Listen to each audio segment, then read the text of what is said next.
NKT Flexibles var vært ved det danske udenrigsministeriums lancering af 5 nye danske eksportambassadører i slutningen af juni 2011. Ja, velkommen til. Eksportambassadørerne skal styrke dansk eksport på en række vækstmarkeder, herunder Brasilien.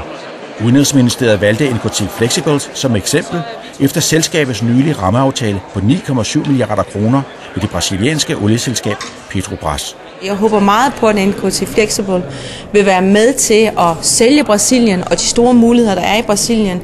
Ligesom jeg selvfølgelig også håber på, at man gør opmærksom på, hvad det er for udfordringer og barrierer, der er, og nogle barrierer, man skal have overvundet, hvis man skal have succes. God eftermiddag.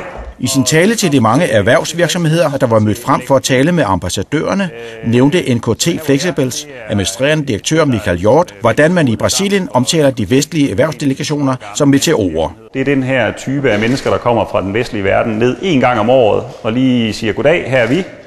Måske i forbindelse med et eksportfremstød, eller hvis der er en messe, så er man dernede 2-3 dage, render rundt og banker forvildet på en masse døre, og så forsvinder man igen. Det hedder en meteor. Sådan kan man ikke lave forretning i de her lande og de her kulturer.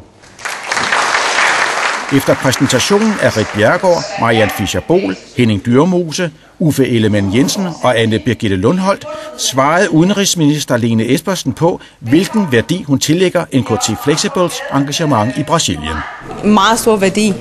Ikke kun fordi det er med til at skabe nye arbejdspladser og ny vækst, der kommer Danmark til gode, men også fordi, at det kan være et forbillede for mange andre virksomheder, som kan se, at det rent faktisk kan lykkes at komme ind på det brasilianske marked og få et godt fodfæste der.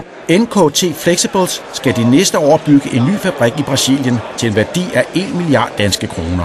Petrobras har garanteret ordre for knap 5 milliarder kroner frem til 2015.